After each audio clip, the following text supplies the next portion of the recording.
Graça e paz em nome do Senhor Jesus. Deus abençoe a todos nós, toda a família, todo o seu lar.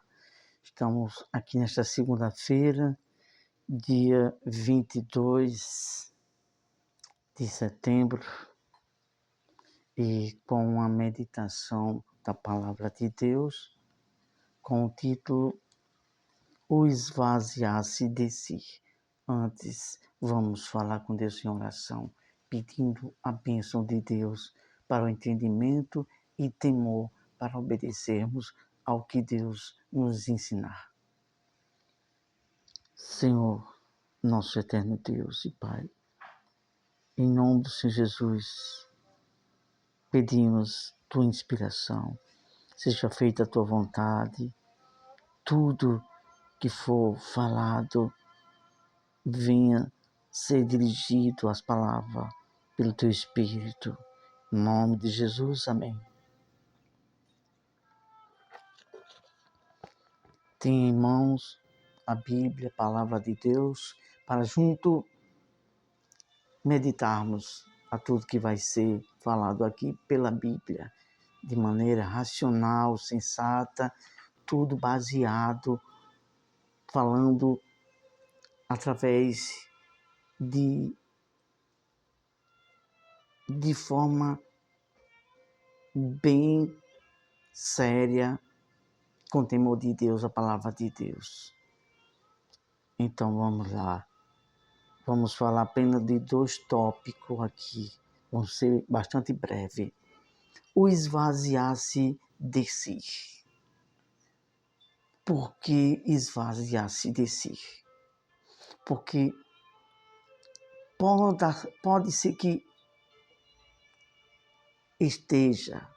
tenha dentro de nós alguma coisa que nos faz mal, que não é da vontade de Deus. Vamos falar então sobre isso. Desde o primeiro pecado, através do ex-anjo Lucifer, que está escrito em Ezequiel, Velho Testamento, no capítulo 28, do versículo 14 e o versículo 15, fala sobre esse orgulho, essa soberba desse anjo querubim que foi expulso do céu, o qual também contaminou a Eva e Adão, e eles pecaram. E por causa do pecado, da desobediência deles, entrou o pecado e a morte no mundo, em todos que nascem. Romanos capítulo 5, versículo 12. Temos batido muito nessa tecla, porque é o início de tudo, é a origem. Então vamos lá. Entrou o pecado e a desgraça do orgulho do homem. Primeira pontuação. O que a natureza pecaminosa gerou em nós? Por meio dela, o homem tem dentro de si uma tendência a ser rebelde e orgulhoso, para não fazer a vontade de Deus. Olha só onde está escrito isso. Livro de Efésios, capítulo 4, versículo 17. Diz o seguinte, Efésios 4, 17. Isto, portanto, digo, e no Senhor testifico, que não mais andeis como também andam os gentios. Quem são os gentios? São aquelas pessoas que não conhecem a Deus, que não serviam a Deus. Os judeus foi o povo escolhido como o povo de Deus. Já os gentios eram pessoas que não eram escolhidos, que não serviam a Deus. Só que através do amor de Deus e a misericórdia de Deus, por Jesus sacrificar o seu sangue ali, através dessa misericórdia de Deus, Deus estendeu o amor dele para os gentios, que somos nós, que os judeus o rejeitaram. O orgulho, a soberba dos judeus fez Deus colocar o ciúme ao povo judeu, trazendo também salvação para aqueles que não eram povo de Deus. E através do apóstolo Paulo, que pregou, foi escolhido por Deus para trazer o evangelho a muitas nações fora de Israel, aos gentios. Continuando na vaidade dos seus próprios pensamentos. Então, quando nós que não tem temor a Deus, quando não servíamos a Deus, todos quanto vivem ainda nessa natureza pecaminosa, os seus sentidos, suas vontades são guiadas por desejos que não agradam a Deus. E as pessoas fazem qualquer coisa ao seu modo e não ao modo de Deus. Vive pelo modo da sua própria vontade, na vaidade dos seus pensamentos. Então, o ser humano, ele precisa ter um encontro com Deus para ser trocado essa natureza, esse sentido em seus pensamentos e no seu espírito, para ser moldado para a natureza de Deus. Segunda pontuação. Um dos maiores desejos de Deus é que a gente venha se esvaziar de si e ser humilde de espírito por amor, para ser submisso de coração a Deus. Vamos ler aqui em Filipenses, capítulo 2, versículo 5, que diz o seguinte: tende em vós o mesmo sentimento que houve também em Cristo Jesus.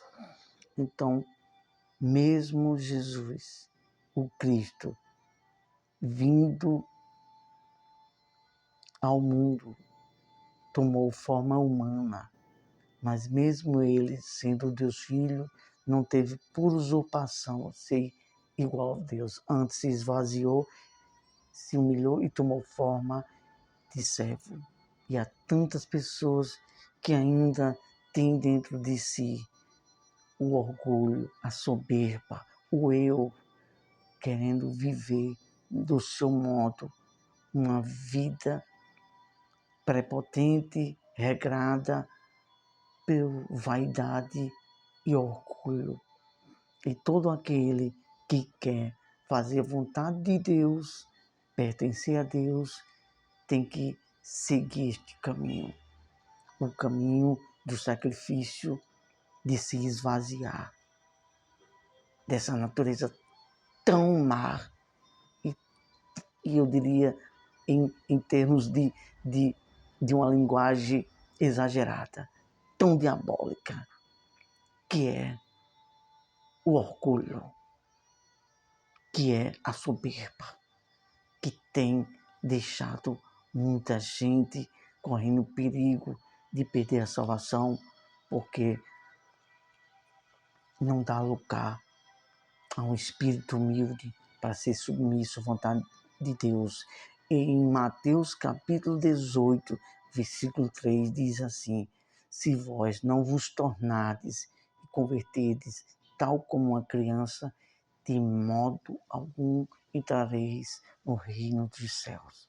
Então, para entrar no reino dos céus, tem que se moldar, tem que aprender a se esvaziar de si, para ser uma pessoa moldada por Deus, a ter um espírito humilde para ser submisso à vontade de Deus. Vamos concluir com essas seguintes palavras. Ao longo dos tempos tenho entendido que o que Deus mais quer trabalhar no nosso coração é se libertar do orgulho e da soberba, pois essa foi a causa principal da rebeldia de Lucifer, o anjo arcanjo, querubim que se levantou contra Deus. Continuando, portanto, é preciso entender isso, que o orgulho destrói nossa vida com Deus. O orgulho só vai nos afastar mais de Deus e se aproximar da condenação eterna.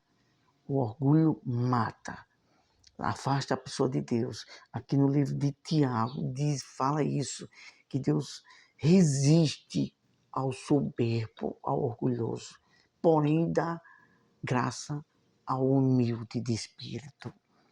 Pois, continuando, use sua capacidade de inteligência, de raciocinar, se esvazie de si e seja humilde de espírito. Todo aquele que é orgulhoso, que quer fazer as coisas do seu jeito, sua vontade, tem o eu, se enche de si, é um perigo, pois cada vez mais se afasta mais daquilo que Deus quer dar, que é o seu Espírito e a salvação. Mas, para tanto, o Espírito de Deus, a salvação, só é revelada àquele que é humilde de espírito. Está escrito isso em Mateus capítulo 11, versículo 25. Que Deus se manifesta para aqueles que são humildes de espírito. Vamos orar a Deus agradecendo. Ó Senhor, nosso Deus e eterno Pai, em nome do Senhor Jesus, nós te oramos. Pedimos, ó Deus, que o Senhor abençoe cada um de nós e a todos quanto vão assistir e ouvir, que o orgulho só nos faz destruir, só nos faz nos afastar da tua bênção e da salvação. Mas aquele que é humilde, que desce, se esvazia, a esse é revelado o que Deus tanto quer para abençoar o coração e a vida com a eternidade de Deus. Em nome de Jesus te louvamos. Amém. Ótima segunda-feira. Pense bem nisso. A prepotência, o orgulho, a soberba, o eu, o ego, a vontade própria, só nos afasta de Deus e nos aproxima do inferno e de toda a malignidade das trevas. Mas o se esvaziar, o negar, o se esvaziar de si, de orgulho, se esvaziar de orgulho, se esvaziar da vontade própria, se esvaziar de vingança, de maldade, de prepotência, de pensamentos de tendenciosos a tudo que é mal, só nos vai manchar nosso coração, só nos faz derrotar, destruir o nosso espírito, nossa alma e nos afastar de Deus. Então, quem é e quem usa o raciocínio e medita com inteligência, desce do eu, desce do orgulho, se esvazia de toda a sua prepotência, se esvazia de todo o seu eu, de toda a sua vaidade e se lança, tal como aquela mulher pecadora que, quando foi convidado Jesus para estar ali na casa de um religioso, ela chegou-se e lançou-se aos pés de Jesus, buscando a misericórdia, beijou os pés de Jesus, lavou com lágrimas, com perfume, se esvaziou, não quis nem saber quem ia falar dela ou ignorar ou não. Apesar de alguém ter ignorado o próprio Jesus, dizendo que se esse fosse profeta, saberia que esta é uma pecadora. Mas Jesus não veio para condenar, veio para salvar. E ele disse, olha, cheguei aqui, vocês não me deram o ósculo santo, não me ungiram os pés, não me lavaram, não fizeram nada disso. E essa até agora não cessa de lavar meus pés com lágrimas e ungir e beijar meus pés. Aí Jesus disse, aquele a quem muito ama, muito será perdoado. Então, quando a pessoa ama a sua alma, quer fazer vontade de Deus, ela desce, se esvazia, se derrama e alcança aquilo que mais Deus quer dar a cada um de nós, o seu próprio Espírito, e nos lavar nossa alma e nos fazer uma nova criatura com o coração de Deus. Deus abençoe, ótima segunda-feira, até a próxima.